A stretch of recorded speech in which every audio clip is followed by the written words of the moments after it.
Alright, what is going on, guys? Got another breakdown for UFC Vegas 44. This one's at welterweight. We got Alex Morono taking on Mickey Gall. Gall's going to have a 2-inch reach advantage. He's also 3 inches taller, so I'll start with him. Coming off a solid win over Jordan Williams, rear naked choke. He's gotten a few of his wins that way, or most of them, I should say. But yeah, Williams, I know he just lost to Ian Gary. I believe he's 1-3 in the UFC, but he is a dangerous fighter.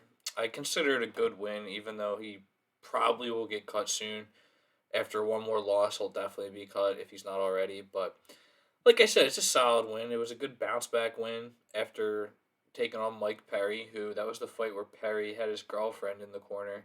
And I will say this about that fight: Mickey Gall's striking looked pretty good. His counters looked good. Granted, Perry is pretty hittable. He doesn't really have any head movement at all. He just kind of walks forward, and it's a loss that hasn't aged well. Like nothing in that whole like Mike Perry fight tree really means anything anymore. Because I remember there was a point in time where like whenever Mike Perry looked good for say Jeff Neal, but now it's just kind of whatever. He's with BKFC, but yeah, he lost that one, and Perry worked in the wrestling too. He really tired him out, and Gall was pretty exhausted in the third. Body shots were really, really exhausting him in that one. So yeah, like I said though, the counter striking looked pretty good. It looked decent in the Williams fight. It's not like he has a ton of volume. It's not like he has great striking, but there was a time where Mickey Gall just had like no striking. It does look like it's gotten a little bit better. But yeah, if you look down the line, I mean, Mickey Gall is still most known for the Make a Wish Foundation fight he set up for himself with CM Punk, and the Mike Jackson fight is pretty much a Make a Wish Foundation fight too. Against Randy Brown, he lost that one pretty handily, even though I think Randy Brown made that fight so much harder for himself than it had to be.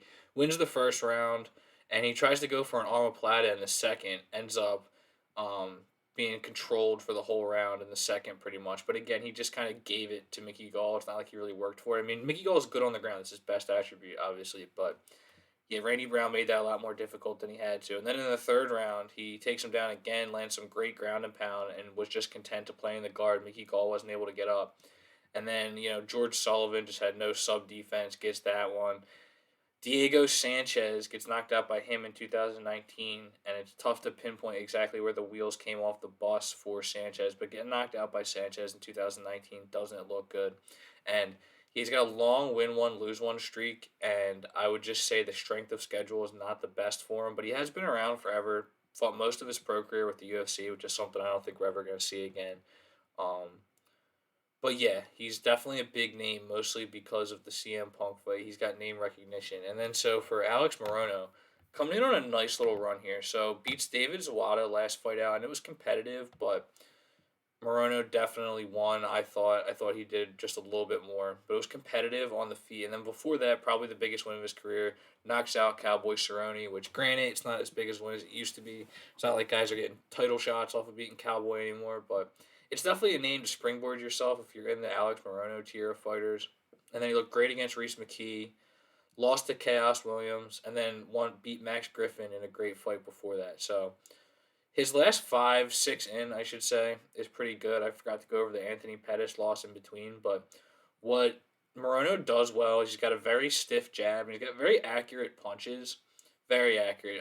It's mostly he's got kind of the same weapons he likes to use on the feet. We'll go to that jab and then come over the top with the power too. But he also throws punches from crazy angles. Like sometimes it'll be a little off balance, which is a little concerning, but he will just kind of wind up fully and bring in these punches from weird angles. So you're looking for the overhand right to come straight, but then he'll just extend one of these combinations and come a little bit from the side with it, crack the jaw where it's not quite a hook, but it's like it's tough to describe. But if you watch his fights, he does it a lot, and yeah, he strings together multi strike combinations like three or four, which is good to see.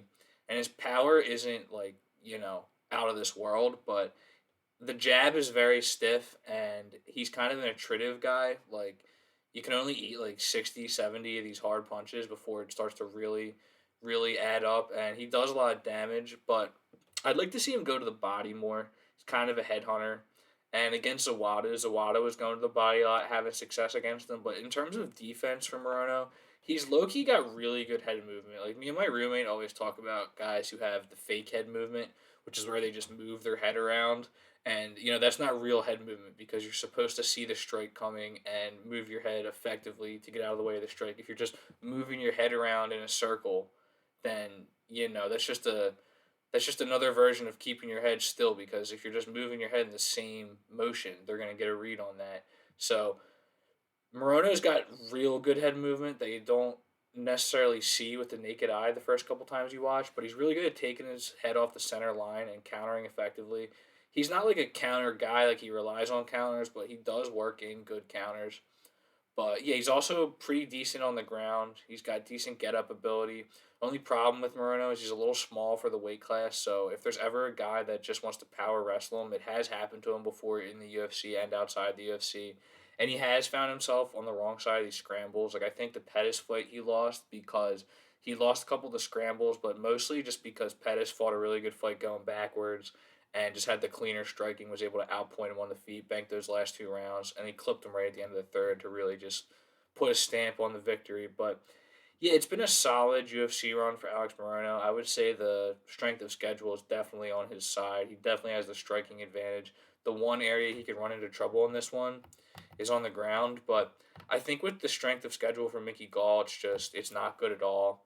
And it's not like he is just an absolute blanket on the ground. Like, we just saw last week, Pat Sabatini and Sean Brady, both those guys have high level ground game. Like that's what I think of when I think of high level ground game. And Mickey Gall, like the ground game is his best attribute, but it's not like he's an absolute killer on the ground. And against a guy like Alex Moreno, I think he's going to have good enough sub defense to not be in danger from the rear naked choke.